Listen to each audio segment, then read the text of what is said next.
afternoon and welcome back to Surf City, USA. Here for the Vans US Open of Surfing, coming to you live from Huntington Beach. This is the WSL Post Show. Thanks for being with us on this amazing day of action. Joe Chappelle alongside Strider Raspberry Wazalewski and Kaipo Guerrero.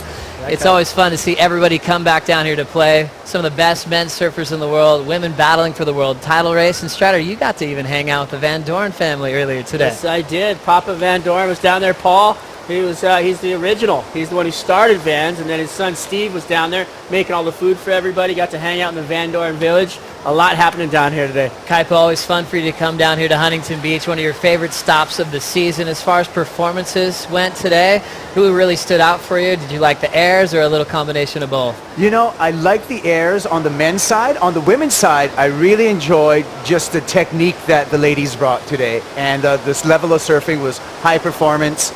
And I enjoyed the show, especially on the women's side. A couple of heavyweights coming from the top 34, and a guy that's kind of put to hopefully win this contest at some point in his career. Kolohe Andino just won the last heat of the day, and he's alongside Peter Mel. Yeah, thank you, Joey. So I'm here with Kolohe Andino. You know, warming up for that heat, you looked like you were inspired to be here on the qualifying series. Is that something that you felt? Yeah, for sure. I'm super excited to surf in front of a big crowd.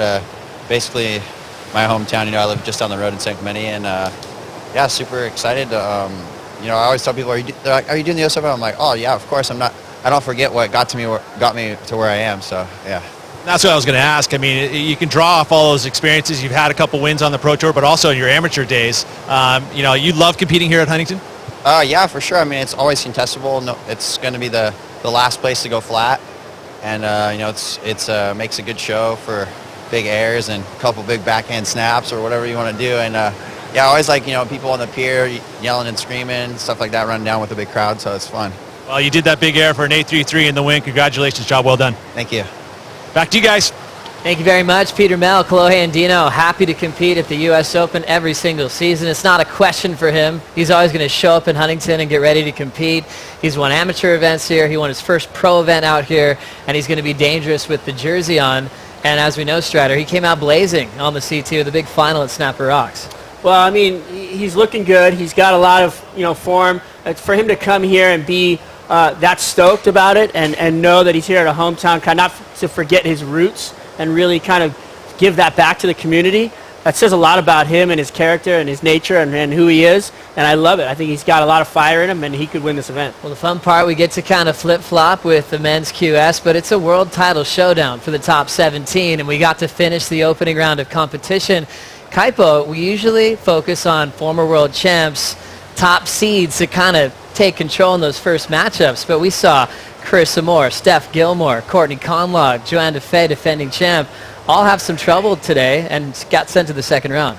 You know, Joe, and it was also good to see Coco Ho come through with a win, Malia Manuel coming through. Both of those ladies coming off of a first and second place finish over there in Oceanside, and they, you know, brought it, and we're going to see them straight through round 3. Great to see those surfers with lower seeds take advantage of a jump right into round 3. But focusing on the Jeep yellow jersey, Courtney Conlogue coming to this event as a major threat. She's #1 in the world, surfing on her home court, but her longtime childhood rival, Sage Erickson, turned things around. You know, it's pretty amazing to hear Sage talk about it in the post-heat interview. They've battled, you know, all the way through their childhood, so it's not like this is the first matchup. It's really cool that they've got some history. I did see Courtney after this thing. She did not look happy. She was pretty much stormed off the beach, and rightfully so. She did not have a great performance whatsoever. The young Miss Collins there having a good time making it onto the main stage herself. But there's Courtney, you know, basically one wave, smashing it off the top, but not really the result we wanted to see out of her. A tough one for Courtney Conlogue. World #1 will have to deal with round 2 in a sudden death format as we check out the numbers. Sage Erickson, 7.73, 7.33. When you asked Courtney about the rivalry with Sage as a young kid, she said, oh, it was heavy. She said it was even hard to surf for Team USA together because she was always trying to beat her as an amateur.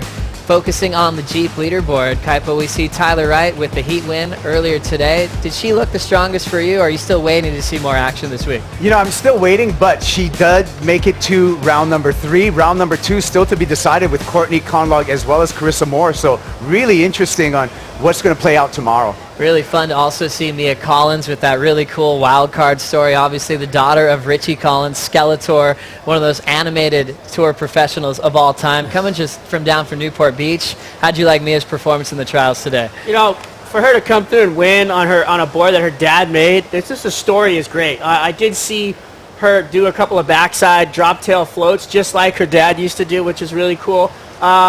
She's going to have to step it up, though. She's going to have to bring a lot more. I mean, when the women hit the main stage today, they were so strong. There was not even, it was a seamless transition from the men to the women. The women are that good right now. I think that QS kind of jump story, like you were referencing, Kaipo, really made a difference for surfers that are in need of a huge result. Coco winning, Malia in the final, had a lot of great practice coming from Oside Pier to Huntington Pier. The conditions were actually similar for what we had today. Yeah, it was a great warm-up for the ladies, and it looks like they just continued on. And it's going to be a great show tomorrow to see some of the who's going to survive through that round 2 when we get into the elimination rounds. We also would love to talk about the world title race, but on the other side, you have surfers that we really missed all season long. Lakey Peterson was so fun to watch last year, probably turning in some of her best key results.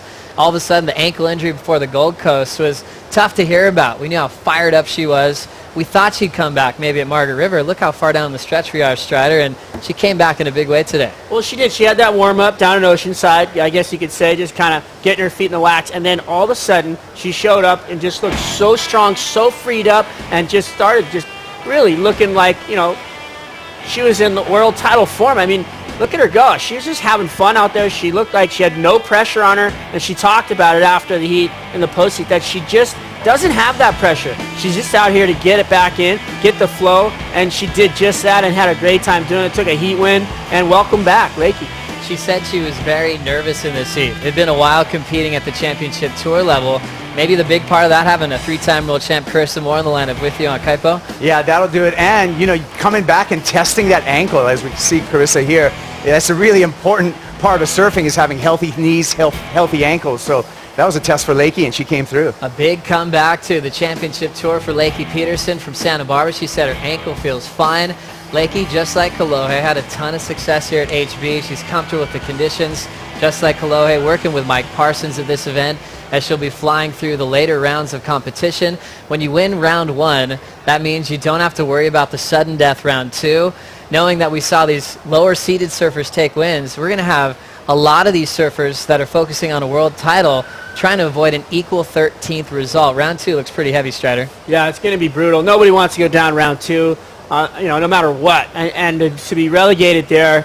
But, you know, with that said, these women are the best in the world. They've got everything they need to take it down. They're going to be, you know, going up against maybe lower seeds. It's going to be interesting. Kaipo, we always look for something to count on. We try to make these predictions. We try to really focus on who's in form, who's a threat. We saw all of our top seeds get sent to the second round. You look at U.S. Open history with the women, and it's a different winner every single year. What can we predict coming into round 2 action?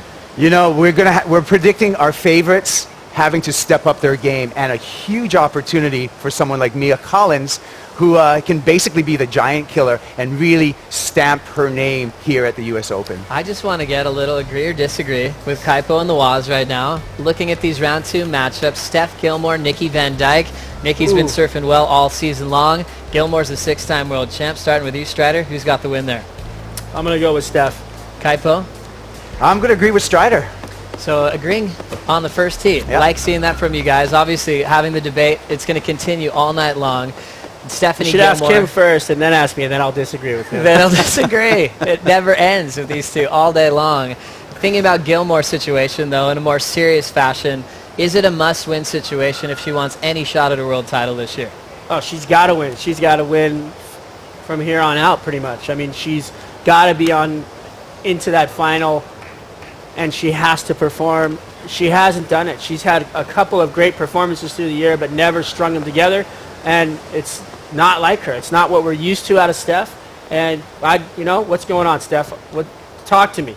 We're waiting for it. I don't see anything wrong with her. It's just some opportunity. I think her technique's great. I think the surfing's there. I think she's just had some unfortunate incidences that have led to not the kind of results that she wanted. So a big round 2 action to look forward to for the women's world title race. Gilmore, Carissa Moore having to deal with that sudden death round, including world number 1 and local girl Courtney Conlog. We'll leave you with the highlights from this opening day of action, and we'll join you tomorrow at 7:30 local time. Take care.